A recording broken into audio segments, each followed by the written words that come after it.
Today, as usual, when I want to film something, it's very windy, so I don't know, can you see in this, is it dark in here? Shouldn't be too bad. I just want to get in here out of the wind. Just to explain what I do, I brought home, this is a 2 litre bucket. I brought home 1.5 litres of material that got caught in the dream mat. What I done, my son purchased these good quality sieves, like about 25 or 22 bucks each or something. This is 4 mesh, so there's four holes per inch. This is 8 mesh, 8 holes per inch.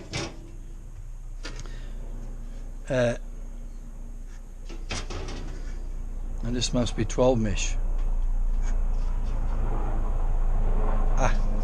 Something like that. So anyway, I filtered through that, and then that, and after you filter it, you pan it. What's there? Easy to pan.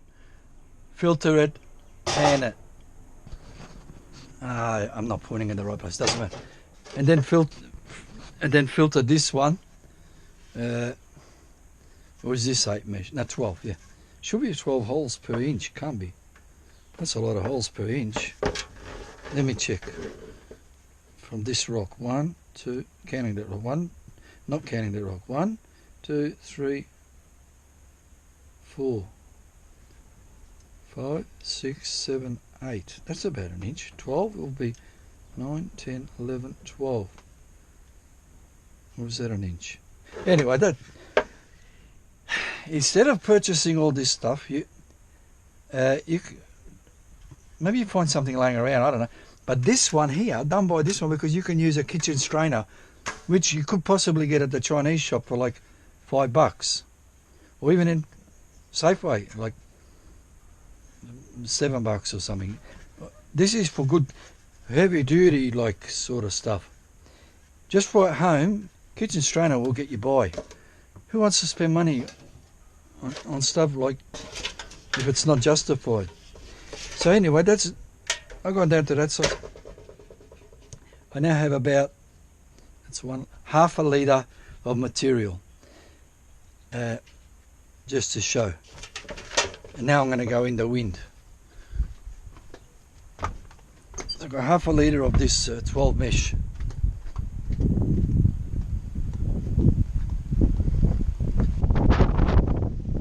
Yeah, wind noise, I know, that's why I was there. So I've set all this up. This is the Bunnings V-mat. Just cut to fit what's loose. It's about 6 inches wide where it's flat. And I think, who's seen my tapes, there's a curve there. Anyway, the idea of having this curve mat means what the material can't get under. I got it set up, I measured it with the telephone, it said 4.2 degrees. So I got about 4.2, 4.3. Water is here. Pump's going to be running off 12 volts. 1150 gallon per hour sea flow pump. Oh no, 1100 gallon per hour, yeah. In there. And then I'll be feeding it in there. I could feed it here.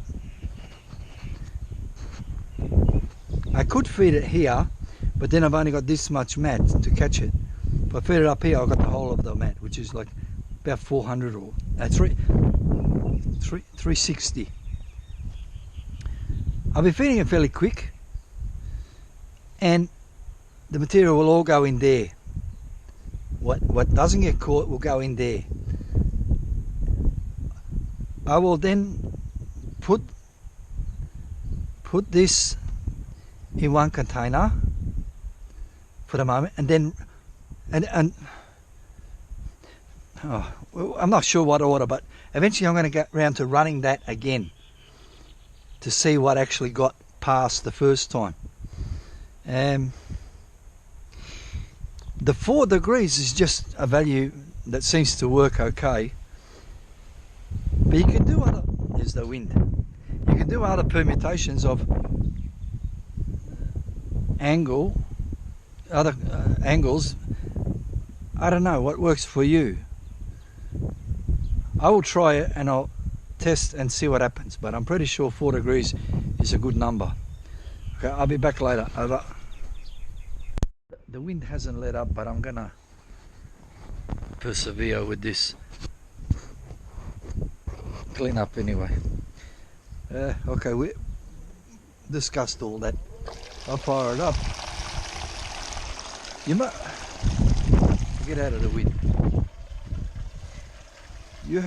You must trust your equipment. I trusted my equipment because I've tested it many times, and I trust that I'm not going to lose gold.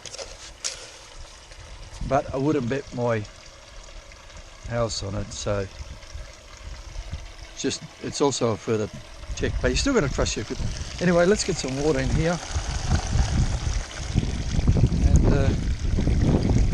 and try and get out of the wind. I don't know if it's such a possible thing. Anyway, an eating spoon, whatever it's called, chuck it in.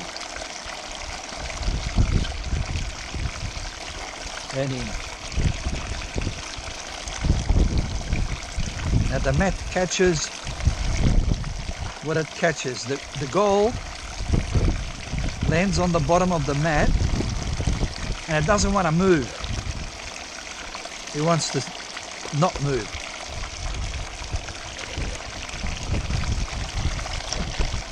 The lights, they also don't want to move, but they're easy to overcome by the current. But the gold, once it gets trapped in the mat, it's in the mat. So shouldn't be losing any, unless it's given some sort of an opportunity. Now that opportunity could be that the mat and the cells in the mat are already full and the friction, whatever, no longer exists for the gold to get caught. Anyway, I'm just giving this a bit of a shake it up, make sure all the stuff's out. I'm going to put my fingers here, just feeling for material dropping down. That sounds about right. Okay, now here's the reveal. I'll take this pin out. I don't know, is it windy, but just persevere a little bit more. I'll move this out. I'll look in here to see if there's any. Nothing really. And let's look what. Let me take this out of here.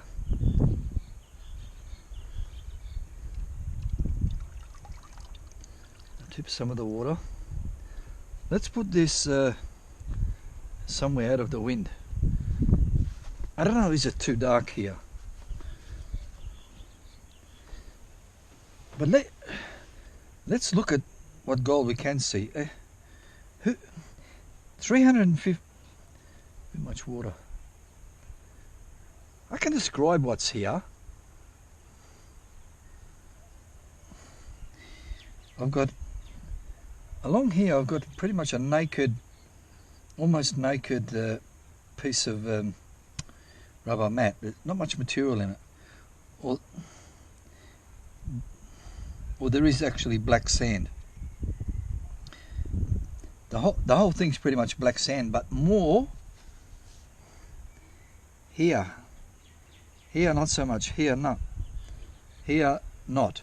Here is the water coming out, strong current, strong, blowing the mat clean until it gets to here. But for some reason, from there to there is clear. Here to there is full of black sand. Something about my the way the water comes out. I'll make a proper hopper one day. Anyway, I'm looking the gold. This is 350, say 360, 180 and 90. Most of the gold is just here. There's one nice sized piece here. Here I cannot see. What I'm going to do when I wash this mat, I'll do that bottom half to see what actually is in it, and then I'll do this half. And also I'll do that first. That so that I've got a nice clean mat. Then I'm going to run that material again through this mat to see what it catches the next time. Okay. Over. Should I pan? No. Have a rest. Over.